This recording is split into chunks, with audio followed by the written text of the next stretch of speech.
Great crowd. Put a mouthful of M&Ms in my mouth. Nice.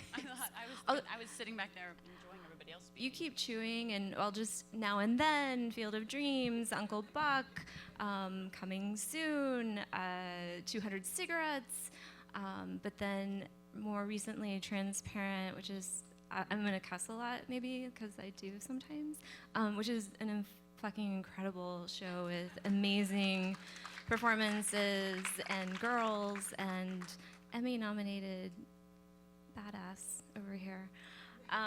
So we're gonna just talk about life and performances and all of that. So Gaby, we're gonna start from the beginning. So talking about you got into acting age 4. Super. Are you good? Yeah. Okay. 5, I think, yeah. Accidentally. I was precocious and obnoxious and loved performing, I guess, but I didn't ask to become a professional. It was just a way to make money. It was just a convenient way to make a little bit of money, because my mom was a single mom and an artist in her own right. And as we know, that's a hard way to live. So yeah, we had a friend in advertising who threw me in a couple of commercials, and then Field of Dreams, and then there you go. But you were living in New York at the time, in a very artist-driven community. Your mom worked with Andy Warhol. Mm-hmm. Can you talk a little bit about what that was like before maybe coming into acting? Were you just inundated with artists all around? I grew up in the Chelsea Hotel in the middle of Manhattan in the 1980s. So Inundated. yeah, I mean, to me it was just, and my mom is like, you know, an incredibly amazing, radical, unique, out there individual. So that was just, I mean, you know, what is novel or unusual for somebody else to me was just absolutely normal. Yeah. I thought living in a suburban house with a white picket fence and my own bedroom was like the most exotic, amazing thing in the world, until I actually lived in it, and then I wanted to get the hell out. So yeah, I am so grateful that I had that upbringing. Now, once I grew up and realized how unusual it was, and that it is so much, shaped who I am in ways that I really appreciate. So, yeah, making movies is sort of like a little mainstream, actually, for our family. But very convenient if you're living on welfare, yeah. So getting onto these sets at such a young age, what was life like? You've got all of these greats from Field of Dreams and John Candy and Nora Ephron. What was life like on set for? It was really, really fun. I mean, part of my childhood in the Chelsea, everywhere, was that I had this incredible community. You know, I was raised by many, many, many people. Everywhere I went, we were in the middle of some sort of great community, whether it was the Chelsea or we spent a lot of time in Mexico with this sort of group of expats there when I was a kid. And then each movie set was a little community in and of itself. And so people like Nora, John Candy, although that was brief, you know, were raising me up. You know, they were all influences in my life to some extent or another. And it's really fun. Being on a movie set is really fun. I mean, there are some that are more fun than others. And, but so I loved it for the social aspect. I really thrived, and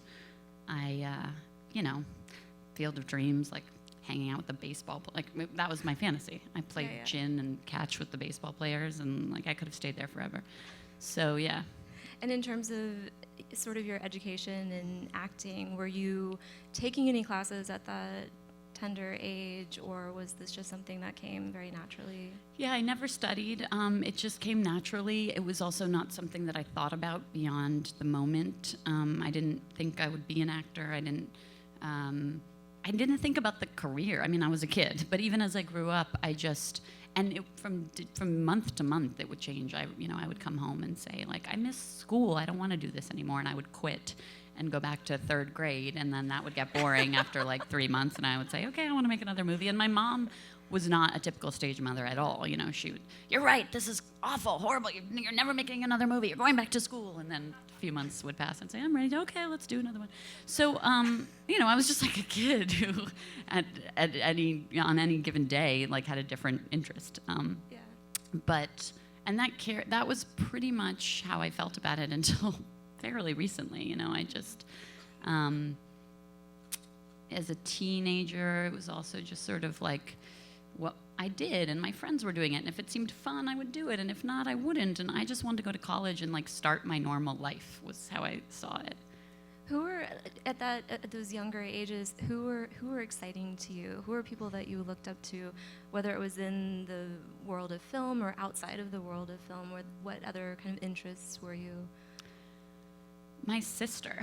I have a sister who's 11 years older than me, and my sister and her friends, all of whom went to Bard College, which is why I then went to Bard College, they were living life in a way that was exciting to me, and they were dancers and writers and just having fun. I'm telling you, it sounds like cute, but I wasn't totally aware of what I was doing. Like, I didn't really care about making movies. It was fun and I enjoyed it, but I took it for granted completely. It wasn't until I was in college that I even really discovered how much I loved film. So I wasn't thinking about it. I didn't have role models. I didn't really start appreciating acting until I had stopped. Yeah. Well, what were some of the films? So you're in college, you're starting to discover maybe different kinds of films, different kinds of directors and artists. Who were some of those people or some of those films, or even, again, outside of the film world that you were discovering that sort of shifted your... Yeah, well, when I was in college, I was watching a lot of experimental films because I went to Bard. We were talking about earlier, I was watching documentaries. But I remember seeing films I'd seen, like seeing Meryl Streep, in anything, and kind of experiencing it for the first time in this way of not just like, oh, this is fun, it's entertaining, it's a movie, but feeling the effects of what she was doing and what the film was doing in this way where I was experiencing it as art. I mean, this sounds so simple, but it was like I was so in the world of it from such a young age that I had never been able to step back and see it and experience it. And I just remember sort of these moments. I mean, there were many of them, and they were all like small revelations of, oh, this is a true craft, and this is a gift, and this is really exciting, and this is turning me on, and this is making me feel and think. And I suddenly started realizing that filmmaking was this incredible artistic endeavor, and as was acting. But it was almost as if it was something that I had never experienced before, and definitely had never been a part of before. And then in terms of college, too, what were you studying? I went to school to read and write, to study literature and write. And I thought that's what I would do. And then George W. Bush was elected, 9/11 happened, and we went to war, and I became sort of obsessed with the state of the world and politics. So I started studying political science and environmental studies. And then I had to take statistics, and that's when I realized, oh no, I am not a social scientist. And then I started making documentaries. Yeah. So I was all over the map and very confused, and that was the beginning of a long period of confusion, anxiety, depression, and also lots of joy, but a real long period of time of sort of unpacking my relationship to acting, who I thought I was, who I thought I wanted to be. I was obsessed with this idea that had I not started acting at a young age, I would have discovered some other passion. And what was that? So I sort of tried to spend my 20s like acting like a child and seeing where it led me. And I always had this sort of inkling, but I was in denial about it for some weird reason, that it was acting, that in fact I had accidentally stumbled into the thing that I was meant to do when I was a kid, and that there wasn't some other path for me that I just needed to discover. But I was really at war with it for a very long time. And were there adventures or moments that you remember at that age that really kind of sparked, you were saying, just kind of letting things go and just kind of being in that moment? Yeah, I mean, it was, I now see it as like the greatest privilege of my life that I could spend almost all of my 20s sort of checked out. You know, I mean, I was broke most of the time, but that was fine. I could get by. I lived with my boyfriend, now the father of my child, in the woods in a trailer in upstate New York, which is our summer place still, and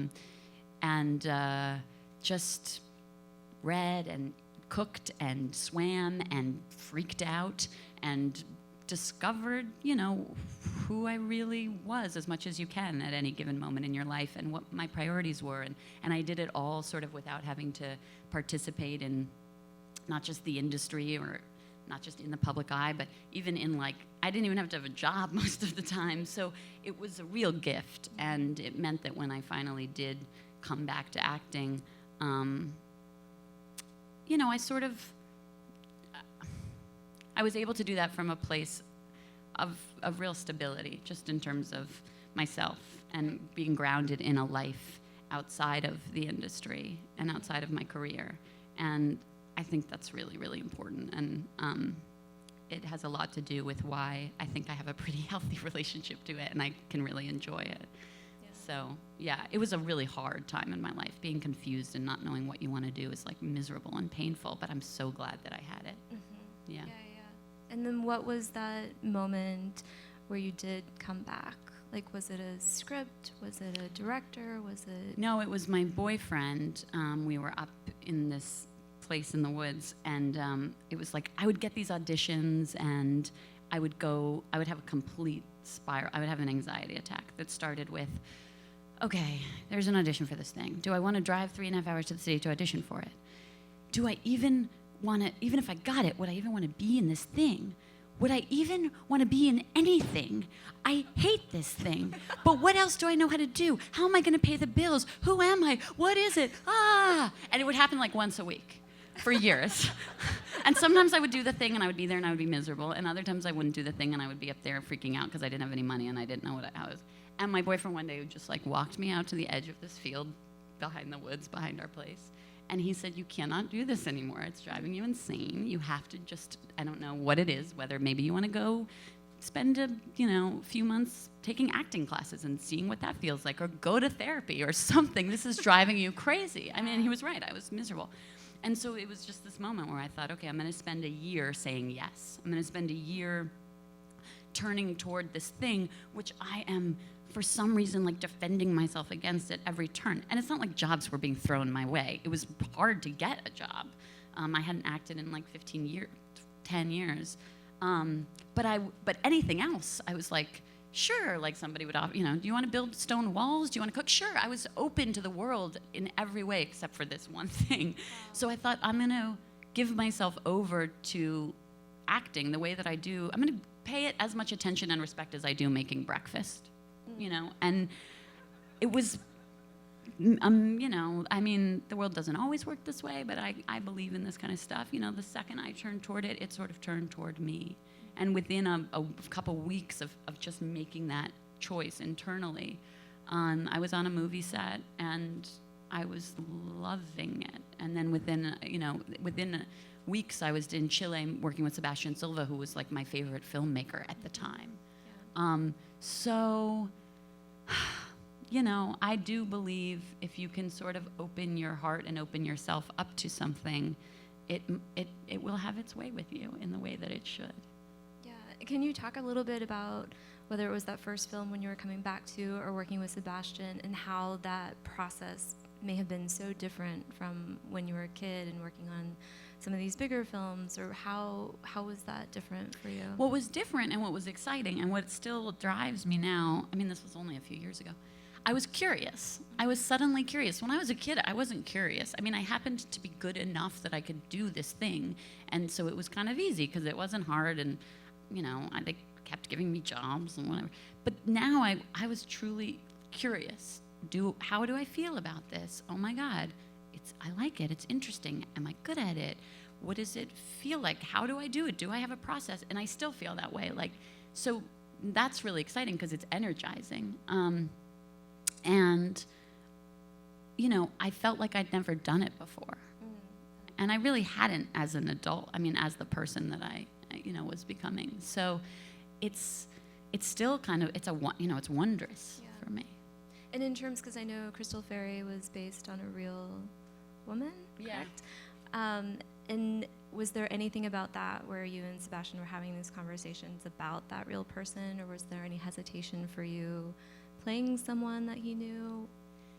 No, I mean, because he didn't even have he had a photograph of her that he could never find. So she was this, you know, she was more of an inspiration, and it was more about Sebastian's experience of her in relationship to her that was driving, that was the information that I had.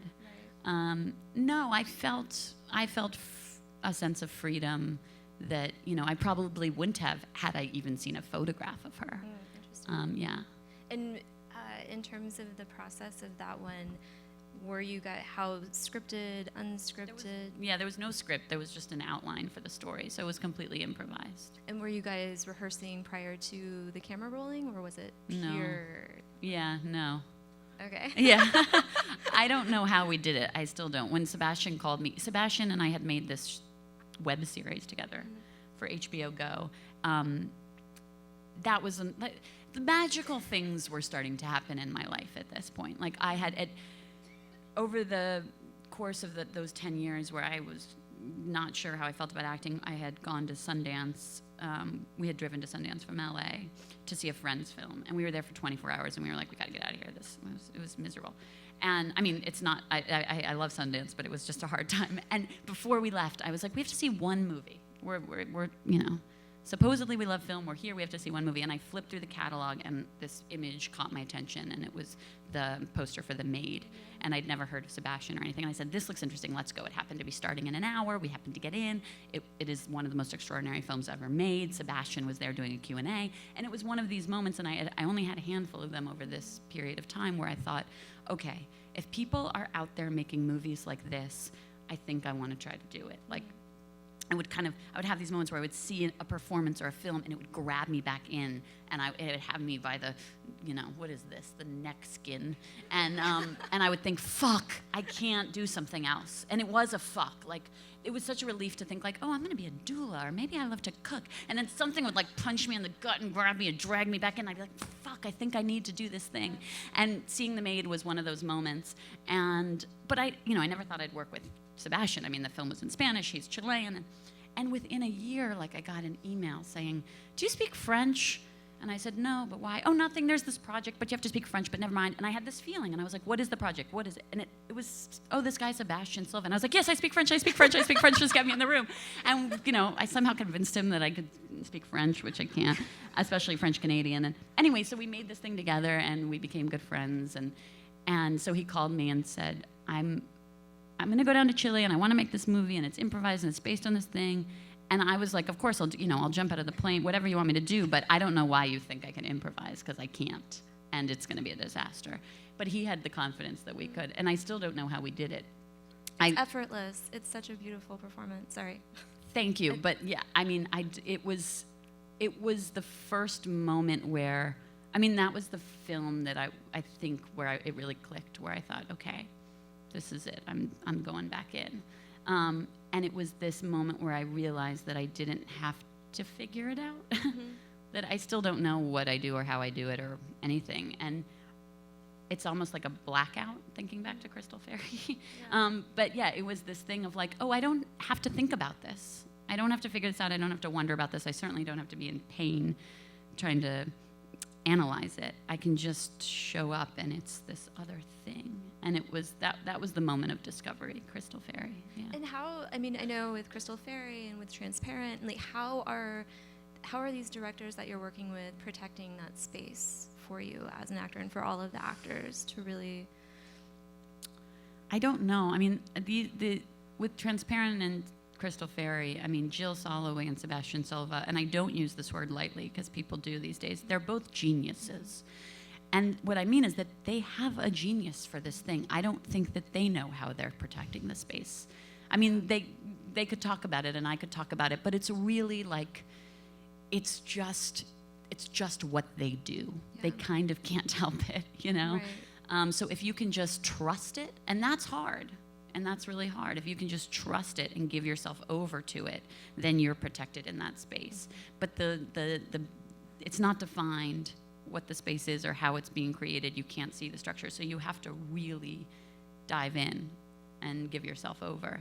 And when you do, it's like, I mean, it's a high. It's like you're in some altered state, and it's fantastic.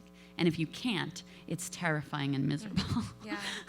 Well, can you talk about that first meeting with Jill? Like, did you get the script? Had you heard about the script? There was no script. So when I met Jill, I was on my way to Sundance for Crystal Fairy.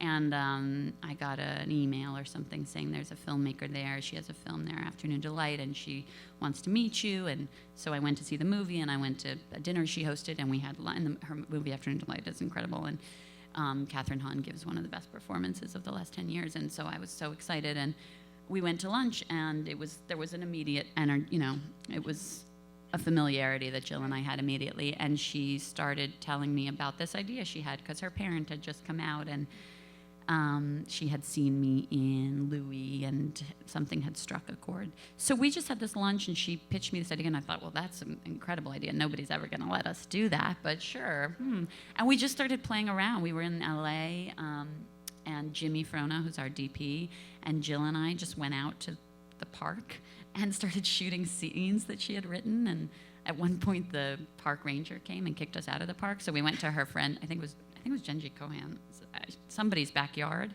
and we had to finish a scene where I had been hanging off the monkey bars, but there were no monkey bars because now we weren't in a park. So I just shot. We just did the scene like this. I mean, this was how transparent came to be. Yeah. And it was fun and great. And we thought, okay, well, nobody's ever going to let us make that, so we were going to make a film in the meantime. And then within 6 months, I mean, Amazon was there, and she wrote a pilot, and there we were. So I still can't believe it happened. Yeah, and I know we were talking a little bit so all of the actors have come on board for Transparent. How are all of you guys approaching that first pilot? Rehearsals? Had you all met ahead of time? Yeah, it was, again, this word magical comes up. Something happened when the five of us were in the same room for the first time that was weird.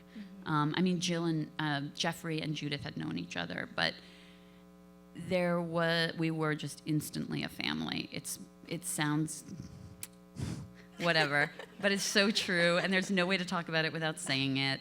And if they were all here, we'd be, you know, falling all over each other. There is an energy that exists, and this is part of Jill's genius. I mean, she cast that show she would say from the pussy, you know, like it was like, I mean, I guess it started with me and that lunch or whatever. I think Jeffrey was always there, and even Jay Duplass, who hadn't been, you know, an actor really before then, she met him at a dinner party, and she was like, do you know, I need a young guy. I need a young male Jewish actor. And he started giving her ideas, and she was like, no, it's you.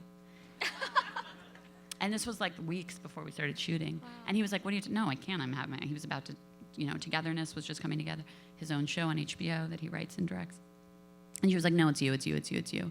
And somehow we convinced him. I mean, we had to sing him a song on speakerphone to get him to come. And it was like, and the second she showed me his picture, I was like, that's him. Like, there was like this feeling. And, you know, Jay is now like my brother. I mean, so she tapped into something that was, again, it's like annoying because, well, what is it? What can you even learn from it? But it was like this thing was waiting to be found, and she just let herself find it. And we all just dove in, and so much is about trusting her instinct and knowing that she has this genius. Yeah. And so it's a very unique, incredible process. And it's, you know, we were just we're shooting the third season right now, and just on set this week, and we're still turning to each other going, God, she's a genius. Like, I still feel like she walks in the room and says one word, and we all go, oh, right, oh my God, we're idiots. Okay, and then it's just there. Yeah. It feels like something exists that she's just uncovering for us, yeah. And so you were saying that you were definitely integral into a little bit of the writing process at the beginning, maybe, through these rehearsals? No, I mean, the Or was writers it- really, they do their thing on their own. It's Jill and a whole team of writers. But then we show up on set and, oftentimes we won't say what's written at all. Sometimes we'll tweak the language. We can throw it out. There's tons of improvising. Sometimes a 2-minute scene will be a 20-minute scene. Sometimes we'll shoot 4 versions of it. Sometimes the entire episode will shift because we've decided to change a scene in the moment. It's alive. And Jill is not, we were talking about this last night, Jay and I, she's not precious. She can have the most brilliant idea on the page and she'll throw it out if it's not working or if somebody has a better idea. So it's alive and it's about being present to the moment. And that is how it every day it's giving yourself over to that. Yeah, and it demands that us as actors also not be precious. There's no room for ego. And in terms of that compared to maybe previous experiences on other television shows, I'm assuming that's a very rare sort of process. So I hear. I mean, I've had the weird luck of not having to have been on a lot of those other shows. The only other show I really have experience with is Girls, which is its own beast, but is also an incredibly rare and amazing environment. But yes, I mean, I can say yes, a strong yes, that most shows are, I think, airless. I mean, there's usually, they talk about it a lot on set, 5 studio heads standing behind the monitor saying, no, she's not the one, or whatever, creepy. And, we get to do whatever we want. I mean, it's like an independent film that's funded by a big studio. We have the freedom, the creative freedom of a small independent film, but we have all of this money. So we can do whatever we want. It's kind of unreal. And then how did you come to Girls? Was that another situation where Lena Dunham came to you and was just a fan of your work? I was at BAM, the opening night of the BAM Film Festival? Yeah, just forgetting the name of it. And I was on the dance floor, which is where you go when you're at a film festival. And Lena, Tiny Furniture had just screened, and Lena found me on the dance floor. We'd been friends as kids, but hadn't seen each other in a long, long time. And that was it. We just reconnected. And soon she was making Girls. And she wrote me one day and said, "You want to come play?" And there was this remarkable character that she had created. So, I mean, the bottom line here is that I've been incredibly lucky and sort of fallen into one amazing project after another. But it also sounds like, again, sort of that defining moment in college and after college where you really kind of let go and opened yourself up to these moments of things coming to you and really, just being open to it. Yeah, and just, knowing what's important to me and my priorities. And I don't want to do something if it doesn't excite me or turn me on. Of course, I have to pay the bills, and that's a reality for everybody. But time to me is the most valuable thing in the world, and especially now I have a child. So once you know where you're operating from, how you're making decisions, what are the criteria, it simplifies things. If you're lucky enough to be operating from that position, which I am now, more or less, for this moment. I mean, it could change in an instant. Then,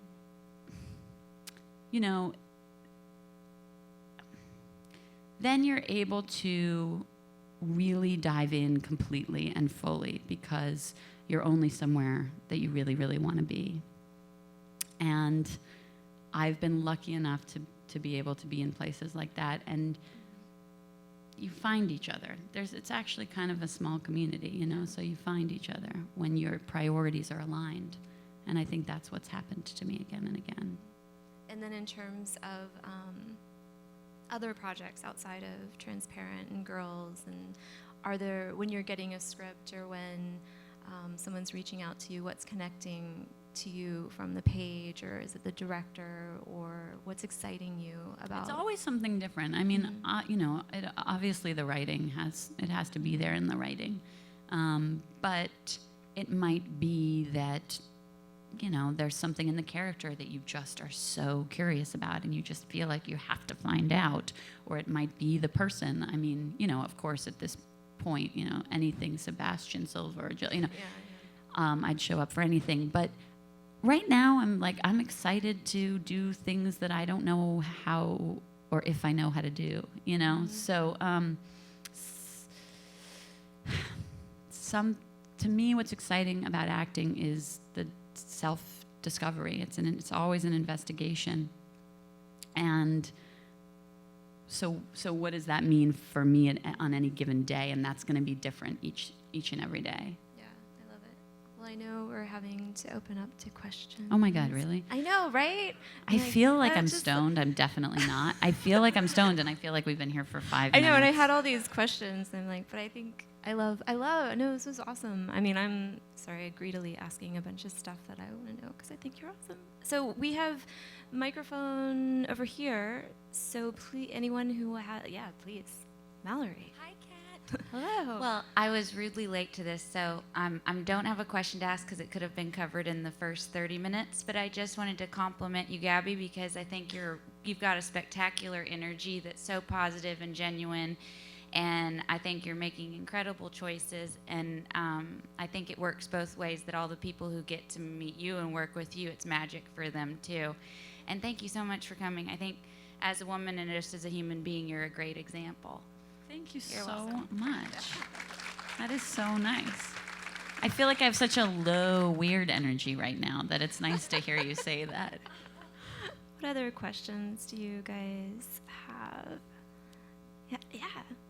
Well, if you want to shout it out, I'll repeat it. Yeah, I can project. I've seen you in many roles, and you, I believe you're not afraid as an actress. Whenever someone is confronted with a role like that, something that could be scary somewhat, what do you do in those moments? Do you tell to yourself? Do you just go for it and do it, and like repercussions come later? This is a hard question because what's scary for one person is not scary for another, right? So it's not scary for me to take off my clothes. What would be scary is if I had to do a Shakespeare monologue or something. No, honestly, I just happen to be very comfortable naked. I come from a very naked family. So that stuff is not scary for me. I mean, I think it's an interesting conversation because I think that it's, you know, it's a really problematic thing that. What I think is interesting about the conversation, I'm going to sort of jump to what is true for me, since that's not, but it's true for so many people. And I don't think that it's something that any one person needs to do. Like, if being naked is uncomfortable and terrifying, you don't need to be naked to be an actor. It's not a risk. It's something you need to be able to dive into. For me, it's like, whatever. But it is about vanity on some level, right? And I think that is a really important part of being a good actor, is to deal with your vanity, because it's really hard to be unself-conscious. It's really hard to be in the moment, right? If you're struggling with how you look or how you sound or how you come off. And so I don't know if it's that,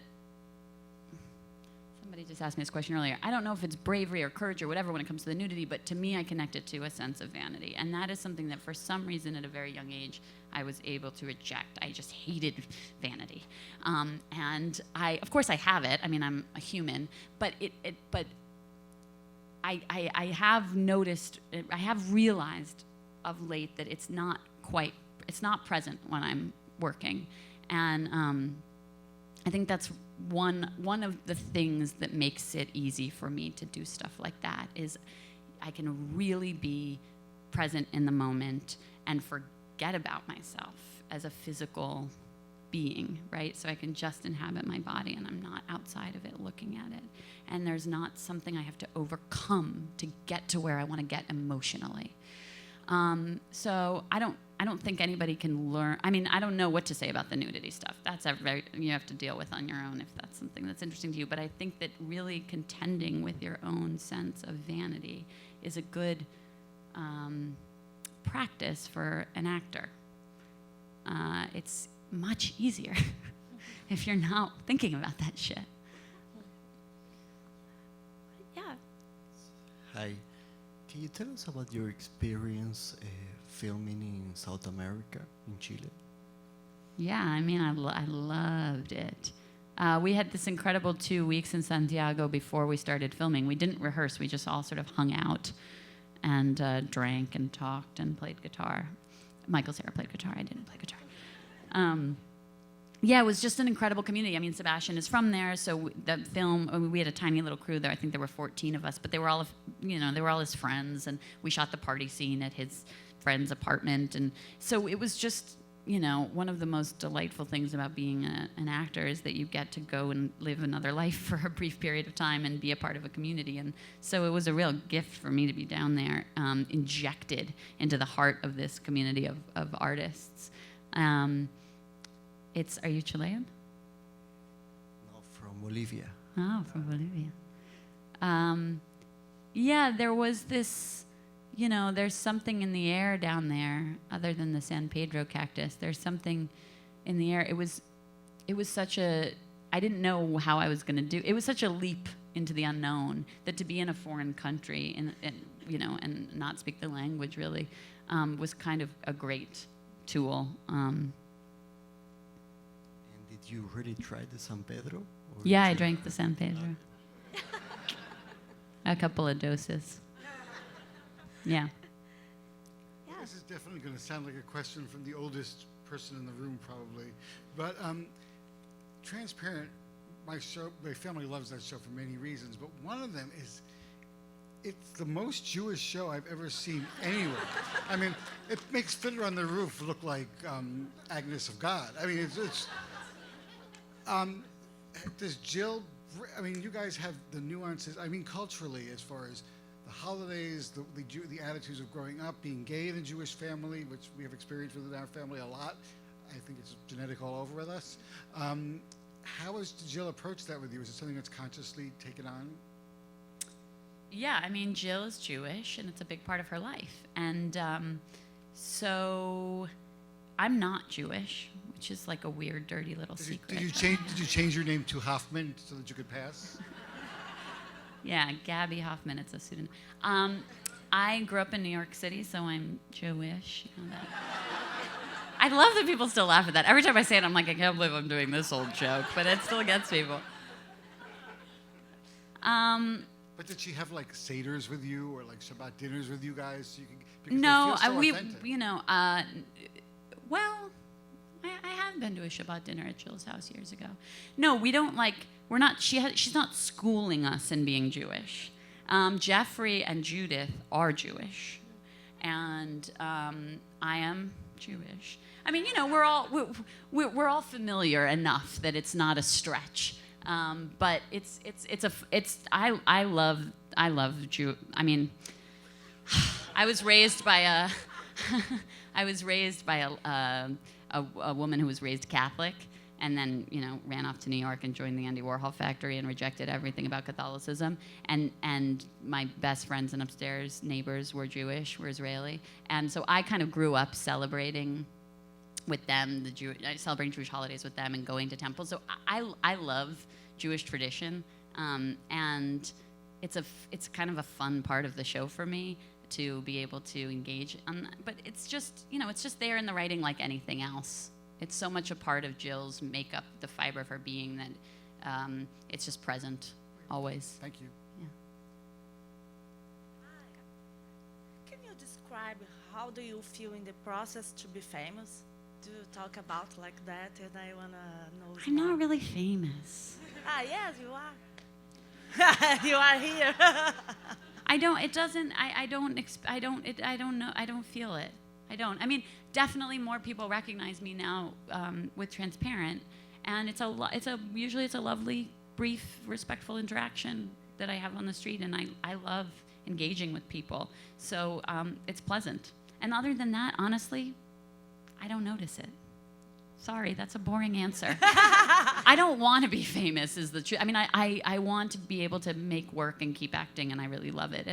But the idea of truly being famous seems like a living hell to me. Because the process, sometimes you told that it's hard. It's hard to be famous? Yeah. It seems like it is. I mean, for people who are truly famous, yeah, it seems awful to me. We've got a question right down here, yeah. Among women my age, your current acting and a lot of the freedom, understand that, or? It's kind of news to me. I live in a little bubble. It's kind of news to me. I don't know. I mean, that's really nice to hear. Thank you very much. Well, I don't know what to say about it. I mean, I think that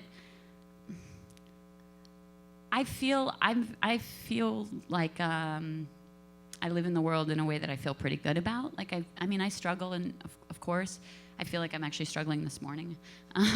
But I feel pretty happy. I feel very comfortable with myself. I feel like I trust myself, and I feel like I'm able to be myself pretty much. So if that is connected to what you're saying, then great. Like if that's what you mean when you say that people are responding and that I'm having some sort of influence, then wonderful, because you know, I think that being a woman today should be a pretty fantastic experience if you're not, you know, struggling under. What am I trying to say? I'm trying to say that I've been trying to write about this. Okay. I've been out campaigning for Bernie Sanders, and I've been trying to write about what it means to be a feminist and campaigning for Bernie Sanders. And it's like there's so much to say, and it seems so simple to me, and I cannot quite get my thoughts in order. So right now I'm like back in my fucking essay. Yeah. Thank you. I don't know what to say about it. Yeah, back there.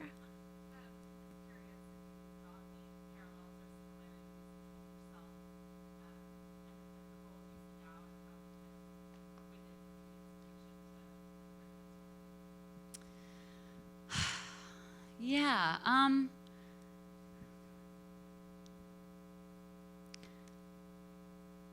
I feel like I keep getting asked to play people who are thought of either as crazy,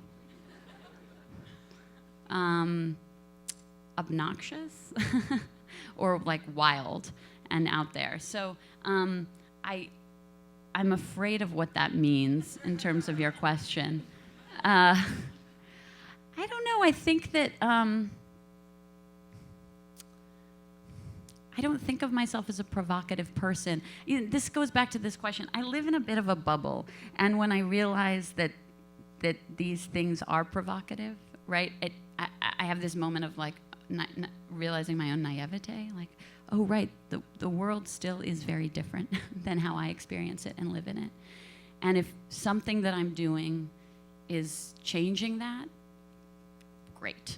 I don't have an agenda. I'm just doing what feels good to me and what feels right and what's interesting and provocative to me, which is not the same thing, I think, as what's provocative to somebody else. To me, like I said earlier, I'm curious. I want to keep being involved in a conversation that I'm having with myself in a sort of investigation about what it means to be human. That's exciting to me. And it doesn't necessarily have to be naked and loud and wild. In fact, I would love to explore it in a way that looks very different moving forward. But yeah, I just keep sort of listening to myself and what is interesting to me in the moment, and sort of honestly not looking up a lot. All I know is to trust myself. And if I try to make decisions for any other reason, it's going to be the wrong decision. Yeah, over here.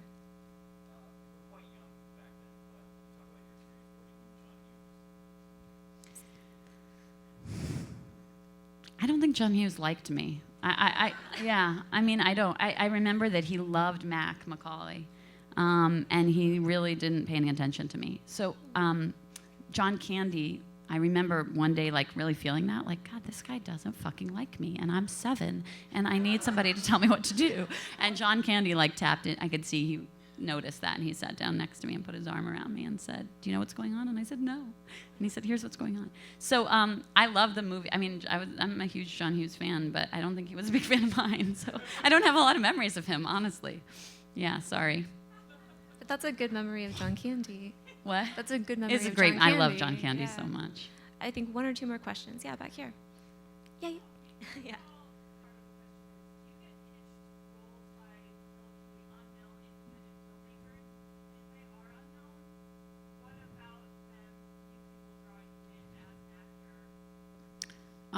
The writing. Yeah.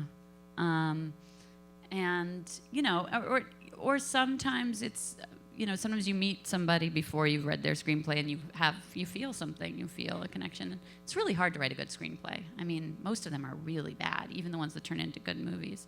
Sometimes they're like, so it's a hard, I mean, I also make decisions based on, again, a sort of gut feeling, a feeling of connection to somebody else. And there are so many exciting, amazing young filmmakers. I mean, that it's really, it's easy to feel that connection a lot of the time. But yeah, when you have nothing else to go on, I mean, the writing, it's you've got to want to say that stuff, because if you don't, oof. You know, or you've got to be at least curious about how you would say it, even if you don't want to yet. One last question. Yeah, back there.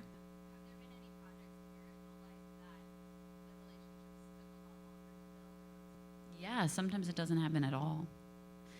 And that's okay. I mean, you can still make really good work. It's just a different process, you know? I can show up any day. I mean, I don't know if you guys can tell, but like I'm really out of it right now. I feel like I can't think straight, and I can show up to work like this on Transparent any day, and it doesn't matter like what kind of beast of a scene. I just have to like look up, and whoever is there, all I have to do is tap into them, whether it's Jeffrey or Jay or Amy or Jay, it doesn't matter.